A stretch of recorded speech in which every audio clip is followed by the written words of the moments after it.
ఇప్పుడే చెప్పుకున్నాము రుదర్ఫోర్డ్ gold foil ఎక్స్పెరిమెంట్లోంచి alpha particles ఎక్కువగా మిడిల్లో హిట్ చేస్తాయి. డెన్స్గా హిట్టింగ్ ఎప్పుడు ఇక్కడ ఉంటుంది, రేర్ హిట్టింగ్ ఇక్కడ ఉంటుంది. తక్కువ పార్టికల్స్ ఇక్కడ దాకా వెళ్తాయి. యాంగిల్ డీవియేషను ఎక్కువ అయ్యే కొద్దీ particles will be alpha particles will be angle theta ఎక్కువ అయ్యే కొద్దీ alpha particles will be less. Angle తక్కువ అయ్యే కొద్దీ పార్టికల్స్ విల్ బి మోర్. ఎక్కువ హిట్ అయ్యేది ఈ పార్ట్లో. Number of alpha particles at any angle theta which is angle of deviation is inversely proportional to the sine of theta divided by 2 whole raise to the power 4.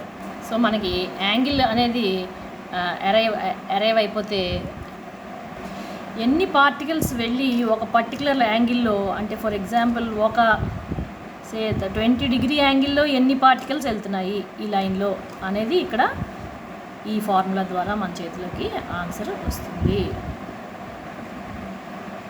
ఇప్పుడు ఈ formula దేనికి use అవుతుంది అంటే, rate is constant. Rate is nothing but time is constant.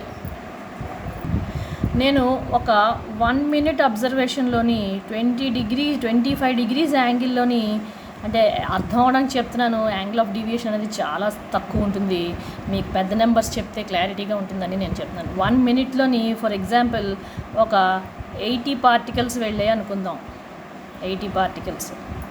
So time ఏమో 1 మినిట్లో, ఇక్కడేమో 80 particles వెళ్ళాయి. ఇదంతా ఇక్కడ సైన్ ఏమో 25 డిగ్రీస్. సో మనకి వాల్యూస్ వచ్చేస్తున్నాయిగా, అంతా న్యూమరికల్స్ వర్కౌట్ అవుతున్నాయి. అదే టైంలోని 15 డిగ్రీస్లోని ఎక్కువ పార్టికల్స్, తక్కువ యాంగిల్ అయితే ఎక్కువ పార్టికల్స్, ఒక 3000 పార్టికల్స్ వెళ్తున్నాయి ఈ యాంగిల్లో 1 మినిట్లో. సో ఈ టైం ఎప్పుడైతే కాన్స్టెంట్ అవుతుందో దిస్ ఎంటైర్ వాల్యూ ఏదైతే 1 మినిట్కి ఈక్వల్ కదా ఈ వాల్యూ, అలాగే 15 డిగ్రీస్కి కూడా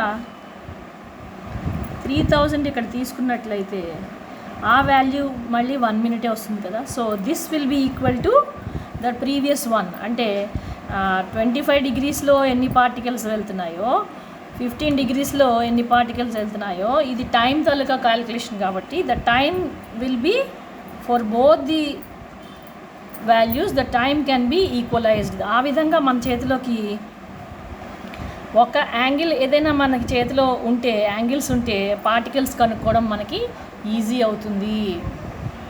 దానికి ఈ న్యూమరికల్ ఈక్వేషన్ పనికి వస్తుంది, దిస్ ఫార్ములా. నేను ఎక్స్ప్లెయిన్ చేసిన కాన్సెప్ట్ న్యూమరికల్